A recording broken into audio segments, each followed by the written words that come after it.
ijazah pendidikan umum. Bahwa ijazahnya kelak pesantren itu tidak hanya dipakai untuk berdakwah, untuk berceramah, tapi juga diterima untuk kepentingan kepentingan usaha dan dunia industri.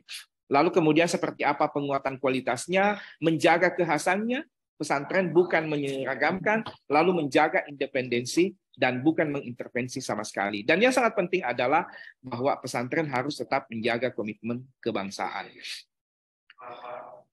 Bapak Ibu sekalian yang kami muliakan, sekedar lewat saja ini kira-kira jumlah peserta didik di pendidikan Islam dari santri, pesantren, siswa madrasah, lalu kemudian pendidikan tinggi keagamaan Islam, perguruan tingginya dan pondok pesantrennya, total peserta didik di pendidikan Islam Kementerian Agama itu totalnya 29,7 juta jiwa.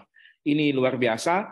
Kemudian jumlah pendidik kita 2,9 juta, sementara kemudian jumlah lembaga kita 390 lembaga. Bapak Ibu, sedikit lagi penting kami sampaikan bahwa tahun 2021 itu Kementerian Agama mengembangkan kemandirian pesantren. Kira-kira visi besarnya kemandirian pesantren itu adalah terwujudnya pesantren yang memiliki sumber daya ekonomi yang kuat dan berkelanjutan sehingga dapat menjalankan fungsi pendidikan, dakwah, dan pemberdayaan masyarakat dengan optimal.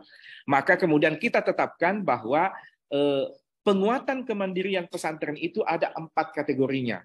Pertama ada kategori 1, 2, 3, dan 4. Kategori 1 adalah pesantren yang belum memiliki unit usaha. Lalu kategori 2 memiliki unit usaha tapi masih sangat kecil. Lalu ada kategori 3 pesantren yang memiliki unit usaha atau bisnis pada skala menengah atau besar namun belum berkembang dengan baik.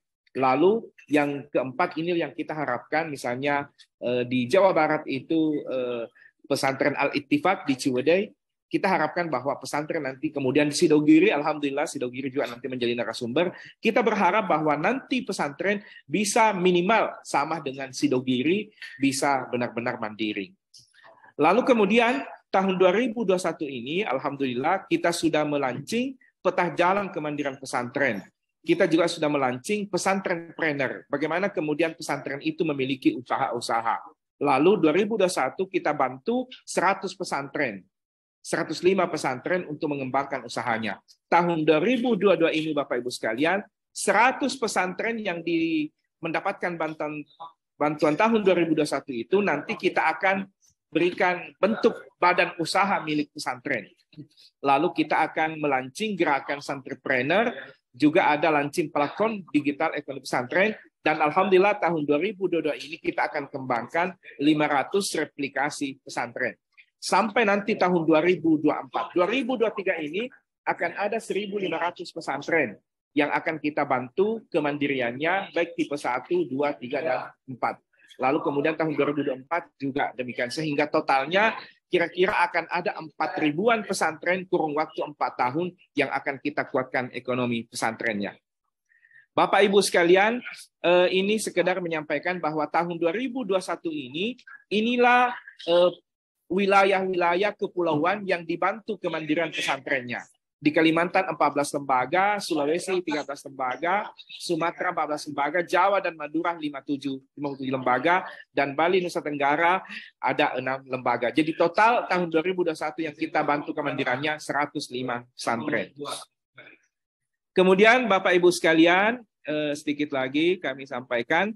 Nah, tahun 2021 ini kira-kira jenis usaha yang kita harapkan terjadi pemisahan antara kekayaan kiai sebagai individu dengan kiai sebagai pemilik pesantren. Antara lembaga pesantren harus terpisahkan kekayaannya. Ini tahun 2021 yang kita berikan bantuan dalam bentuk industri pengolahan, ada 34 lembaga, lalu ada aktivitas jasa lainnya 12 lembaga, kemudian informasi komunikasi, kesenian hiburan, dan seterusnya. Ini bentuk-bentuk dan jenis-jenis usaha ini kita sudah bantu dengan macam-macam, dengan 4 tipologi. Tahun 2021 itu, tipologi 1 dan 2, kita bantu tunai 250 juta, lalu tipologi 3, 500 juta, dan tipologi 4, 600 juta. Lalu kemudian inilah yang dikembangkan. Lalu beberapa waktu lalu kita kumpulkan mereka, alhamdulillah 105 pesantren itu tidak ada yang rugi sama sekali. Justru alhamdulillah bantuannya negara cukup sangat berkontribusi dalam rangka menguatkan ekonomi pesantren. Saya kira demikian Pak Sadam dan Pak Citra sebagai moderator. Demikian yang bisa kami sampaikan, semoga manfaat. Sehingga terima kasih atas gagasan seminar ini dan insya Allah semoga kita bisa bekerja sama di kemudian hari. Demikian. Wallahu muwaffiq ila aqwamit thoriq. Assalamualaikum warahmatullahi wabarakatuh. Waalaikumsalam warahmatullahi wabarakatuh. Terima kasih Pak Dr. Basnam atas pemaparannya yang sangat komprehensif dan Allah dapat menjadi masukan bagi para pesantren kita. Izin sebelum masuk ke pembicara selanjutnya, saya akan mencoba mensamarikan beberapa poin yang disampaikan oleh Dr. Basnam. Yang pertama adalah fungsi utama pesantren. Itu ada 3. Yang pertama adalah pendidikan, dakwah, dan pemberdayaan masyarakat. Di mana sekarang jumlah lembaga pondok atau pendidikan Islam itu ada sekitar 390.497 lembaga, ya. Dan kalau sekarang program dari Kemenak adalah tentang kemandirian pesantren yang dengan dasar hukum yang terbaru dari keputusan Menteri Agama nomor 749 tahun 2021. Dengan visi kemandirian pesantrennya adalah terwujudnya pesantren yang memiliki sumber daya ekonomi yang kuat dan berkelanjutan sehingga dapat menjalankan fungsi pendidikan, dakwah, dan pemberdayaan masyarakat dengan optimal.